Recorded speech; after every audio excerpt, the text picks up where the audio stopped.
प्राचीन काल में माता पिता के एक ही आदेश पर संतानें सब कुछ करने को तैयार रहती थी। परंतु आज जब बुढ़ापे में बुजुर्गों को बच्चों के सहारे की सर्वाधिक जरूरत होती है, तब अधिकांश संतानें अपने बुजुर्गों से उनकी जमीन जायदाद अपने नाम लिखवाकर माता पिता की ओर से आंखें फेरकर उन्हें अकेला छोड़ देते हैं। आज कुछ ऐसी ही दुख भरी कहानी 97 वर्षीय श्री बीसी कपूर की है, जो आज अपने बेटों बेटी के पास रहने की बजाय वृद्धाश्रम में जीवन व्यतीत करने के लिए विवश हुए।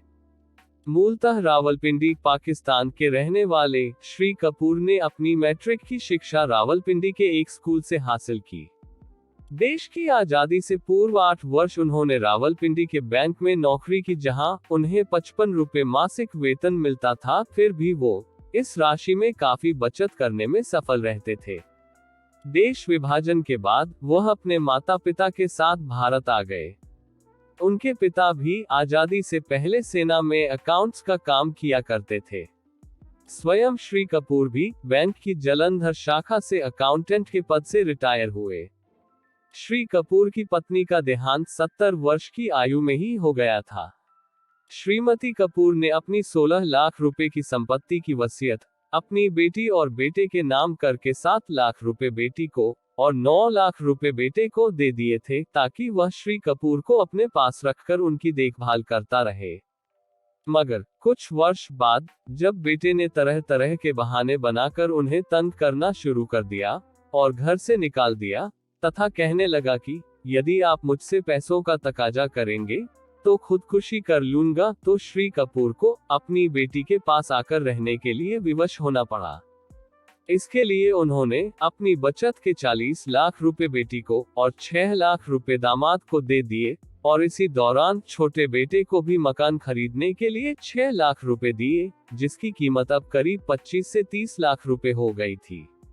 श्री कपूर की रकम हड़प लेने के बाद बेटी और दामाद की नीयत भी बदल गई और उन्होंने तरह तरह के बहाने बनाकर उन्हें तंग करना शुरू कर दिया। उन्हें जरूरत की चीजें भी मिलनी बंद हो गईं और वे मनचाहे भोजन से भी वंचित हो गए। पहले उन्हें खाने के लिए फल आदि मिला करते थे, परंतु अब खाने के लिए तो क्या, वे इन्हें देखने के लिए भी तरस गए। उनकी बेटी ने यहाँ तक कहना शुरू कर दिया कि आप घर की बातें बाहर करके हमें बदनाम करते हैं, इसलिए मैं आपको अपने पास नहीं रख सकती। श्री कपूर अब अपनी बेटी का भी घर छोड़ने के लिए विवश हो गए और एक सीनियर सिटीजन होम में रहने के लिए आ गए और वहीं अपने जिंदगी के अंतिम समय तक रहे। अब सवाल यह है कि सब कुछ होते हुए भी अपनी ही संतान द्वारा अकेले छोड़ दिए गए श्री कपूर क्या एकमात्र बुजुर्ग है? नहीं, समाज में आज भी न जाने कितने ही बुजुर्ग माता पिता इसी प्रकार अपनी संतान के हाथों उपेक्षित होकर एकाकी जीवन बिता रहे हैं। प्लीज अपनी राय कमेंट्स करें। क्या हमें अपने बुजुर्ग माता पिता को जिंदगी के अंतिम पड़ाव में अकेला छोड़ना चाहिए? धन्यवाद दोस्तों, मिलते हैं फिर से एक नई मजेदार कहानी के साथ।